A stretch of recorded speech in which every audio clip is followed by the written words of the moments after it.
तो मध्य प्रदेश में भारी बारिश ने लोगों के लिए मुश्किलें खड़ी कर दी है। ग्राउंड जीरो में आज बात करेंगे भोपाल के दो पुलों की। यहां से गुजरना लोगों के लिए मुसीबत बन गया है। दोनों पुल कभी भी यहां हादसा हो सकता है। एक पुल पुराना है और दूसरा नया। अब निर्माण और देखरेख को सवाल खड़े हो रहे हैं। छत्तीसगढ़ में कांकेर में सिटी बस कबाड़ में तब्दील हो गई हैं। बसों को खरीदने के लिए करोड़ों की राशि खर्च की गई, लेकिन कुछ समय में ये बसें फिर कबाड़ बन गई। यात्री मनमाना किराया देने को मजबूर हैं। दोनों जगह ग्राउंड जीरो पर चलेंगे, दोनों जगहों का हाल जानेंगे, जिम्मेदारों से सवाल भी पूछेंगे। और आपको मिलवा दें ग्राउंड जीरो पे भोपाल से शैलेंद्र हमारे साथ जुड़े हुए हैं, कांकेर से खेम नारायण हमारे साथ जुड़े हैं। इन दोनों के पास आपको लिए चलेंगे, इनसे सवाल भी करेंगे, लेकिन पहले बात भोपाल की करेंगे। भोपाल में लगातार बारिश हो रही है। बारिश ने नगर निगम की तैयारियों की पोल खोली ही, साथ ही घटिया सड़क निर्माण सामने आ गया। इतना ही नहीं, बारिश ने पुल निर्माण में गड़बड़ी का खुलासा किया। 3 से 4 साल पहले पुल भारी बारिश के चलते क्षतिग्रस्त हो गए, सड़कें उखड़ गईं। हालत ये कि सरिये दिखने लगे हैं। सरिये मतलब लोहे की सलाखें दिखने लगी हैं। जिम्मेदारों ने गलती को छिपाने के लिए गड्ढों को गिट्टी से जरूर भर दिया, लेकिन कभी भी बड़ा हादसा हो सकता है। पुल पर जहां देखो वहां गिट्टियां नजर आती हैं, फिसलन होती है। चेतक ब्रिज शहर का सबसे पुराना पुल है, तो सावरकर सेतु का निर्माण अभी हुआ है। सावरकर सेतु पर जाने से ठीक पहले जल जमाव के चलते लोग परेशान हो जाते हैं। गड्ढे में पानी भरा हुआ है, इससे वाहनों को भी नुकसान पहुंच रहा है। को देखते हुए जो हाल है अभी रोडों के भोपाल के, बहुत ही ज़्यादा खराब है। रात में अंधेरा रहता है, रोडों पे दिखता नहीं है, लाइट नहीं है, गड्ढे, रोज के एक्सीडेंट्स हो रहे हैं।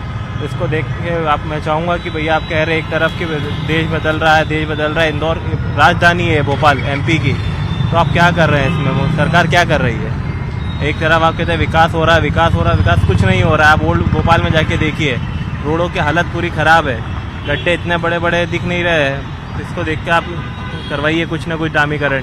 भैया आप गाड़ी चलाते हैं, कितनी दिक्कत होती है? काफ़ी सारी प्रॉब्लम्स होती हैं सर। हमसे पूछिए गाड़ी का मेंटेनेंस कैसे करते हैं, खुद का मेंटेनेंस कैसे करते हैं। गाड़ी तो एक बार चलिए ठीक है, बन भी जाएगी। अगर इंसान इस तरह में गिर जाए, बारिश का मौसम है, एक बार अगर लगती है चोट तो कितनी देर में ठीक होती है, आप खुद बताइए। बहुत प्रॉब्लम्स होती हैं सर, काफ़ी सारे लोग गिरते भी, कितने एक्सीडेंट भी होते हैं। इसलिए रोड की वजह से काफ़ी तो प्रॉब्लम आती है सर। जल्दी बनना चाहिए। जी बिल्कुल सर। सड़कों की हालत तो भोपाल शहर के अंदर बहुत ही ज़्यादा ख़राब है, बहुत ज़्यादा ख़राब है। अभी मैं जहाँ पर मैं खड़ा हूँ, यहाँ से पीछे से आ रहा हूँ, पीछे तक क्रांकरी डली है, रोड ही नहीं है। इसी तरीके से भोपाल में अब कई जगहों पर जहाँ बारिश में ऐसे रोड डले थे जो एक ही बारिश में उखड़ गए पूरे। कहीं से कहीं तक भी आप ओल्ड सिटी देख लें, न्यू सिटी देख लें, रोडों के नाम पर सिर्फ गड्ढे ही मिल रहा है इस टाइम भोपाल शहर के अंदर। भोपाल में किसी तरीके का विकास नहीं। इतने विधायक हैं, एक सांसद है हमारे भोपाल में, सब कुछ है हमारा विकास। यदि आप राजधानी भोपाल के पुल से गुजर रहे हैं तो थोड़ा सा सावधान हो जाइए। हम आपको डरा नहीं रहे हैं, बल्कि चेता रहे हैं। आपको यकीन नहीं, तस्वीरें देख लीजिए राजधानी भोपाल के।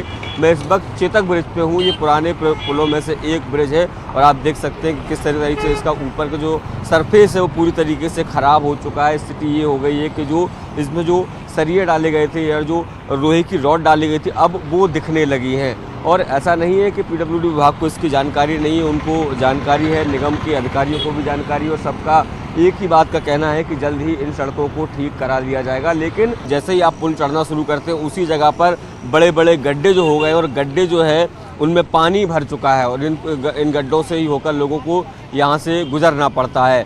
लोगों को काफ़ी तकलीफों का सामना यहाँ से लगातार करना पड़ रहा है। हालांकि ये ब्रिज बहुत ज़्यादा पुराना नहीं है, कुछ साल पहले इस पुल का निर्माण जो है वो किया गया था, लेकिन उसके बावजूद भी आप देख सकते हैं कि जो एक बारिश हुई है उसके बाद यहाँ पर ये पूरा जो ब्रिज है वो गड्ढों में तब्दील नज़र आ रहा है।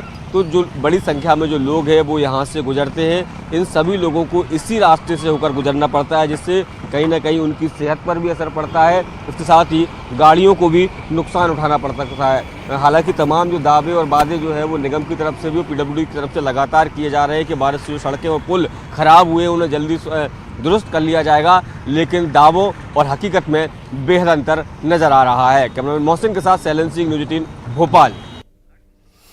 और सीधे आपको ग्राउंड जीरो यानी भोपाल ही लिए चलेंगे। सहयोगी शैलेंद्र हमारे साथ जुड़े हैं, उनसे जानेंगे किस तरह के हालात हैं। शैलेंद्र, सड़कों पर गड्ढे या गड्ढों में सड़क, ये कहना मुश्किल है, पुल के हाल बेहाल है, वो नजर आने लगा है। शैलेंद्र, देखिए बिल्कुल ललित, हम अभी वीर सावरकर सेतु ब्रिज पर खड़े हैं। ये ब्रिज कुछ ही साल पहले बना है, इसको 4-5 साल हुए बने हुए। काफी समय से बनने के बाद ये बन तो गया, लेकिन इसकी हालत आप देखिए, पुल पर गड्ढे ही गड्ढे आपको नजर आ रहे हैं। और ये स्थिति है बिल्कुल ताजा, जहां पर ग्राउंड रिपोर्ट पर हम हकीकत बता रहे हैं कि किस तरीके से लोग परेशान है, वाहन चालक किस तरीके से यहाँ गाड़ियां गुजरती है पुल पर हिचकोले लेते हुए। हम कोशिश करेंगे बात भी करने की। आप सेतु से रोज जाते हैं, किस तरह की दिक्कत आती है? तो हिचकोले खाते हुए गाड़ी चल रही है आपकी। सर दिक्कत ये है कि सबसे ज्यादा तो धूल हो गई है, और इस धूल के कारण आप जानते हैं कि कितनी परेशानी होती है, और लॉन्ग टर्म में जाके एक बीमारियों का कारण बनती है। दूसरा है कि गाड़ियों का सर्विसिंग का खर्च बढ़ गया है, और आए दिन एक खतरा बना रहता है कि कब हम स्लिप हो जाए, कोई चोट ना लग जाए, इस टाइप के खतरे भी बने रहते हैं। ये तो सावरकर सेतु जो ब्रिज है काफी नया है, लेकिन जिस तरह के गड्ढे हैं ये तो हालत बयां कर रहा है कि सरकार पीडब्ल्यूडी डिपार्टमेंट क्या काम कर रहा है, नगर निगम क्या कर रहा है। इतने गड्ढे, क्या ठेकेदारों के साथ मिली भगत एक चल क्या रहा है? हाँ, अब ऐसा लगता है कि जो गवर्नमेंट ने जो स्टैंडर्ड तय किए होंगे उस स्टैंडर्ड में कहीं ना कहीं कंप्रोमाइज हुआ है, और कंप्रोमाइज हुआ है इसका मतलब कि कहीं ना कहीं भ्रष्टाचार भी है। तो ये तो दिखता ही है, नहीं तो इस स्तर का काम, इतने बड़े शहर की हम राजधानी में खड़े हैं, इस स्तर के काम की उम्मीद नहीं करते हम कि ऐसा हो। हाँ, और भी हम देखिए, ये स्टूडेंट हो आप हेलमेट लगाकर चल रहे हो, बड़ा अच्छा है। सड़कें वैसे भी यहाँ थोड़ा सा रिस्क है। कितने दिन रोज गुजरते हो आप? क्या स्थिति, क्या लग रहा है आपको? दिन में मैं कम से कम 4-5 बार गुजरता हूँ। सर्विसिंग का ऐसा है कि बंदा देख भी ले, लेकिन क्या है कि यहाँ पे एक्सीडेंट का ज्यादा खतरा है। रात में भी मैंने कई लोगों को देखा, फिसलते हैं, गिर जाते हैं, लड़कियां भी और लड़के सभी फिसल जाते हैं जी। मैं भी 1-2 बार बचा हूँ। क्या है, नगर निगम का ये जो चल रहा है, ये ठेकेदारों की और नगर निगम की मिली हुई भगत बोल रहे हैं। बिल्कुल देखिए, बिल्कुल ये आपको ताजा तस्वीर दिखाई दे रही होगी। वाहन चालक कितना परेशान है, लोग जाहिर सी बात है, उस पुल की स्थिति देखकर ऐसा लगता है, उस पुल की स्थिति देखकर ऐसा लगता है हर कोई इतना खुशकिस्मत कहां कि बुलबुल जेल पहुंचे, वो उसे जेल से लेकर जाए, पूरा अंडमान एरिया घुमाए और वापस लाके छोड़ दे। बहुत धन्यवाद आपका इस तमाम जानकारी के लिए, लोगों का धन्यवाद जो उन्होंने अपनी बात रखी। अब रुक करेंगे छत्तीसगढ़ के कांकेर का। सरकारी योजना में जिम्मेदार कैसे पलीता लगाते हैं, यह खबर इस बात का की मिसाल है। 2014 में बीजेपी सरकार ने लोगों को कम किराए में सफर कराने के लिए सिटी बस योजना बनाई। करोड़ों की राशि खर्च कर बस खरीदी गई। कांकेर को 8 सिटी बस मिली।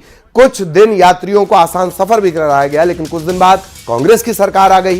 इस दौरान कोरोना का दौर आ गया, बसों को बंद कर दिया गया। बसें नगरपालिका के पास रखे कब कबाड़ में तब्दील हो गई पता ही नहीं चला। आलम यह कि कबाड़ नशेड़ियों का अड्डा बन गई हैं। आए दिन ये उत्पाद करते हैं। आम लोग इधर अलग परेशान हैं। पहले सिटी बस में यात्रियों को 10 रुपए देने पड़ते थे, अब निजी वाहनों में 30-30 रुपए इनसे वसूले जा रहे हैं।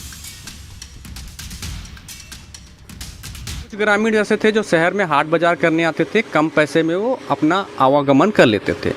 अब ये बसें जो है खंडहर हो गई, मेंटेनेंस नाम से जीरो हो गई, कबाड़ हो गई। अब ये जो कहीं कहीं पे ये खंडहर के रूप में पड़ी मिल जाती हैं, और इसमें नशेड़ियों का अड्डा हो गया है। कई सामान चोरी हो गए, कई के बसें जो हैं वो कबाड़ के तौर में पड़ी हुई है, जिससे भी लोगों को। और सहयोगी खेमनारायण आपको नजर आ रहे होंगे, सीधा उनके पास आपको लिए चलेंगे ग्राउंड जीरो पर। खेमनारायण, करोड़ों की बस कबाड़ में तब्दील हो गई, लाखों की बस कबाड़ में तब्दील हो गई। ना कोई जिम्मेदार है, ना कोई नया प्लान है कि कम से कम लोगों को सस्ती यात्रा हो पाए। खेमनारायण जी बिल्कुल, करोड़ों रुपए खर्च करके जो है बसें, सिटी बसें जो है कांकेर में चलाई गई। 8 सिटी बस जो है कांकेर नगर पालिका को दी गई थी। मेरे पीछे आप देख सकते हैं कि ये जो बस है यहाँ पर खड़ी हुई है। कुछ ही दूरी पर जो है नगर पालिका का ऑफिस है, और ऑफिस के जस्ट बाजू में जो है ये जो पूरे 8 जो सिटी बसें हैं उनको यहाँ पर खड़ी कर दी गई है। आप देख सकते हैं कि कैसे जगहों पर ये जो है खड़ी कर दी गई है। बसों के पहिए थम गए हैं, और आम लोगों को एक कम खर्च में यात्रा करने के लिए, सुविधा देने के लिए जो है ये इन बसों को लाया गया था। लेकिन कुछ ही दिन चलने के बाद जो है यहाँ पर इन बसों के पहिए थम गए और लोगों को सुविधा मिलना बंद हो गया। हमारे साथ जो है ग्राउंड जीरो पर अभी कुछ जागरूक नागरिक मौजूद हैं, उनसे जानते हैं कि ये सिटी बस कितनी आवश्यक थी और क्यों। अब आप लोग क्या चाहते हैं? बड़ा उत्साह था 2014 में जब ये बसें आई, 8 बसें आई, 8 महीने भी नहीं चली। कारण जानने की कोशिश किया तो पंचर हो गया, इसलिए बस नहीं चल रही है। ये कांकेर के आमजन जो है, अगल बगल के 8-10 किलोमीटर में ना ऑटो मिलता है, केवल प्राइवेट गाड़ी खुद की रहती है, उसी से आवागमन होता है। इसलिए कोई अगर गांव का व्यक्ति है, कम पैसा है, तो 3 किलोमीटर 4 किलोमीटर उसको पैदल चलना पड़ता है। ऐसी स्थिति कांकेर में, इसलिए इतनी ज़रूरत की चीज़ है सिटी बस। लेकिन जो सिटी बस है, जो जनता का पैसा है, वो भ्रष्टाचार की भेंट चढ़ गई, ऐसा लगता है। जी देखिए, मेंटेनेंस को लेकर सवाल इन्होंने उठाया। आप बताएंगे क्या होना चाहिए? अब ये सिटी बस तो कबाड़ हो चुकी है, लेकिन क्या ये सुविधाएं फिर से शुरू होनी चाहिए? जी बिल्कुल होनी चाहिए, क्योंकि ये बसों को इसलिए चालू किया गया था कि यहाँ से जो 8-10 किलोमीटर जो आसपास के ग्रामीण एरिया है, वहाँ के जो गरीब जन वो कांकेर शहर में आ सकें कम पैसे में, और कम पैसे में वापस जा सकें। लेकिन आज दुर्भाग्य है, मैं जिस स्थल पर खड़ा हूँ वहाँ पर ये 8 बसें खड़ी हैं, सिटी बसें। मुझे अभी मैं खुद उस बस में चढ़ कर देखा, वहाँ का दरवाज़ा गायब है, लोग शौचालय बना दिए हैं। ये दुर्भाग्य है, और मैं ये निवेदन करूँगा कि तत्काल इसको चालू किया जाए। और ख़ास करके जो जब ये बसें आई थी 10 साल पहले, मेरे को लगता है लगभग 4 महीना चली थी, उसके बाद से बंद है। और मैं तो ये कहूँगा, उस समय जब बसें आई थी और जो इसके दोषी अधिकारी हैं जिसके कारण बंद है, उनके ऊपर भी कार्रवाई होनी चाहिए। जी देखिए, हमारे साथ और भी हैं। बताइए, अब तो ये कबाड़ में तब्दील हो गया है, अब आप क्या चाहते हैं कि जो ये सुविधाएं मिल रही थी उनको लेकर? बसें फिर से प्रारंभ होनी चाहिए, और बस प्रारंभ होने से जो ग्रामीण जन हैं, जो संडे को बुधवार को बाजार आते हैं कम पैसे में, तो उनसे इसमें जाएंगे, कम से कम उनको सुविधा रहेगी। क्योंकि बसों का जो किराया है वो इतना ज़्यादा हो गया है कि छोटे मोटे लोग उसमें सफ़र करना बिल्कुल नामुमकिन है। और हमारा ये कहना है कि शासन प्रशासन इस पर ध्यान दे। बिल्कुल, पूरा अभी सरकार सहाय की है, सहाय चालू हो जाए। जी बिल्कुल, तो ये आमजन है जो चाहते हैं कि ये जो कबाड़ पड़ी सिटी बसें हैं, जो नशेड़ियों का अड्डा बन चुका है, वो बसें फिर से जो है सड़कों पर दौड़ने लगे और लोगों को सुविधा मिल सके। दोहरी मुसीबत झेल रहे हैं यहाँ के लोग। बहुत धन्यवाद आपका इस तमाम जानकारी के लिए, और यहां रुकेंगे एक ब्रेक के लिए।